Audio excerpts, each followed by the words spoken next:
ഈ 2026 നിനക്ക് സമാധാനമായിട്ട് ജീവിക്കണോ? കഴിഞ്ഞ കാര്യങ്ങൾ ഓർത്തുകൊണ്ടിരിക്കല്ലേ, അതിനെക്കുറിച്ച് വ്യാകുലപ്പെട്ടുകൊണ്ടിരിക്കല്ലേ. കഴിഞ്ഞത് കഴിഞ്ഞു. എന്നിട്ട് വചനം എന്താ പറയുന്നത്? 19-ാം തിരുവചനം, ഇതാ എന്ന് പറഞ്ഞാൽ അർത്ഥം എന്താ? Yes, ready, ready. ഇതാ, ആ വാക്ക് ബൈബിളിൽ രേഖപ്പെടുത്തിയിരിക്കുക. യേശയ്യാ പ്രവാചകൻ അതെന്തിനാ അങ്ങനെ എഴുതിയിരിക്കുന്നത്? ഇതാ എന്തെങ്കിലും എഴുതണ്ടേന്നോർത്ത് എഴുതിയതാണോ? അല്ലെന്ന്. മറിച്ച് കൃത്യമായി ഇത് വായിക്കുന്ന ഒരുത്തിന് മനസ്സിലാക്കിക്കോണം, ഓരോ വ്യക്തിയും മനസ്സിലാക്കിക്കോണം. ഇതാ റെഡി.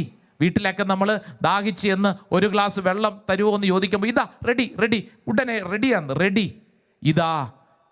ഇതാ ചില കാര്യങ്ങൾ നിന്റെ മേൽ സംഭവിക്കപ്പെടുന്നു. 19-ാം വചനം പറയുന്നു, ഇതാ ഞാനൊരു പുതിയ കാര്യം ചെയ്യുന്നു. Something new. കഴിഞ്ഞ വർഷങ്ങളിൽ ഉണ്ടായ കാര്യമല്ലെന്ന്. ഈ 2026 നിന്നിൽ ചില കാര്യങ്ങൾ സംഭവിക്കാൻ ആഗ്രഹിക്കുന്നു. ഇതാ ഒരു പുതിയ കാര്യം ചെയ്യുന്നു. അത് മുളയെടുക്കുന്നത് നിങ്ങൾ അറിയുന്നില്ലേ? അത് മുളയെടുക്കുന്നത് നിങ്ങൾ അറിയുന്നില്ലേ? ഞാൻ വിജനദേശത്ത് ഒരു പാതയും മരുഭൂമിയിൽ നദികളും ഉണ്ടാക്കും.